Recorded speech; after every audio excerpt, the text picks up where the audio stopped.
सुनते हैं फिर से एक कहानी कि क्यों एक व्यापारी को अपना पुण्य बेचना पड़ा और उसे अपने पुण्य के बदले में क्या मिला।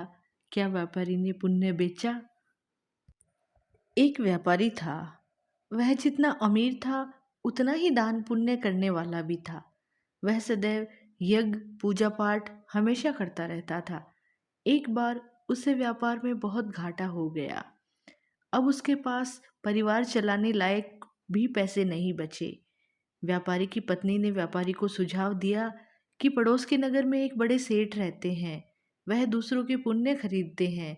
आप उनके पास जाइए और अपने कुछ पुण्य बेचकर थोड़े से पैसे ले आइए, जिससे कि फिर से अपना काम धंधा शुरू हो सके।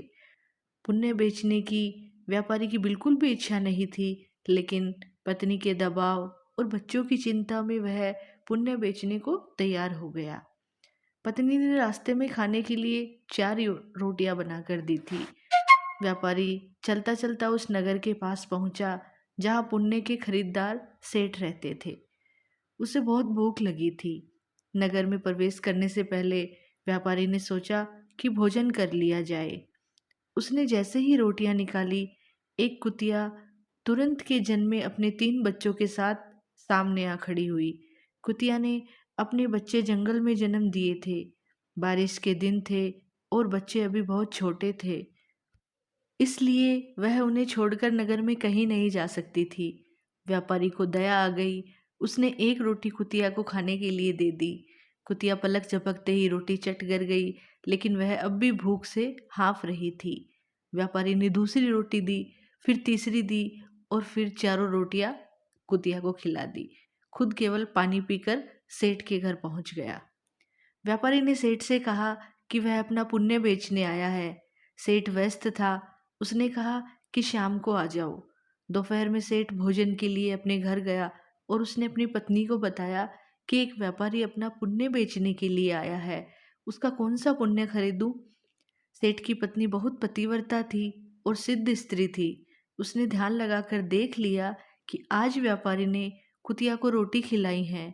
उसने अपने पति से कहा कि उसका आज का पुण्य खरीदना, जो उसने एक जानवर को रोटी खिलाकर कमाया है, वह उसका अब तक का सर्वश्रेष्ठ पुण्य है।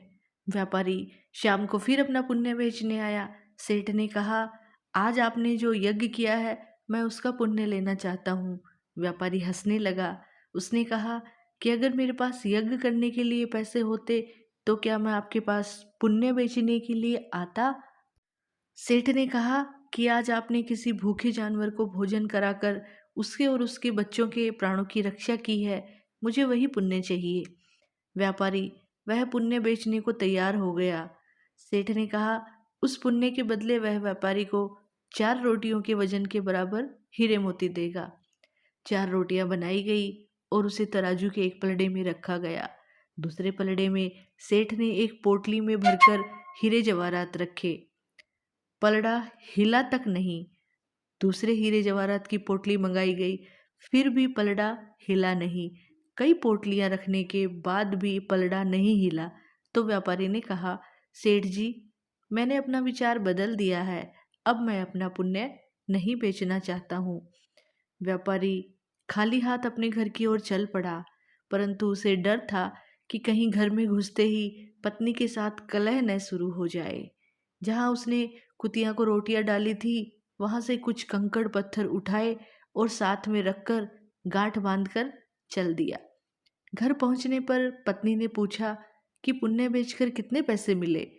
तो उसने थैली दिखाई और कहा कि इसे भोजन के बाद रात में ही खोलेंगे।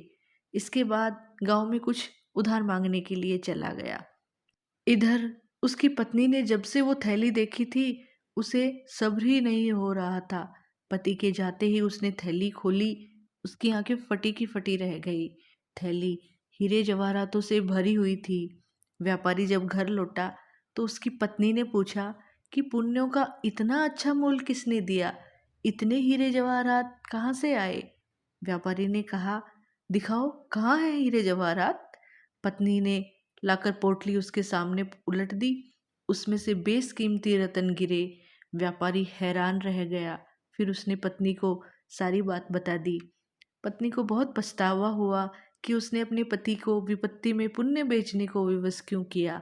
दोनों ने तय किया कि वह इसमें से कुछ अंश निकालकर व्यापार शुरू करेंगे। व्यापार से प्राप्त धन को इसमें मिलाकर जन कल्याण में लगा देंगे। ईश्वर आपकी परीक्षा लेता है। परीक्षा में वह सबसे ज़्यादा आपके उसी गुण को परखता है जिस पर आपको गर्व हो। अगर आप परीक्षा में खरे उतर जाते हैं तो ईश्वर वह गुण आप में हमेशा के लिए वरदान स्वरूप दे देते हैं।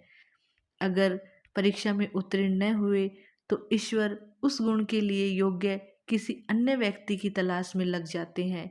इसलिए विपत्ति काल में भी भगवान पर भरोसा रखकर सही राह पर चलना चाहिए। आपके कंकड़ पत्थर भी अनमोल रत्न हो सकते हैं।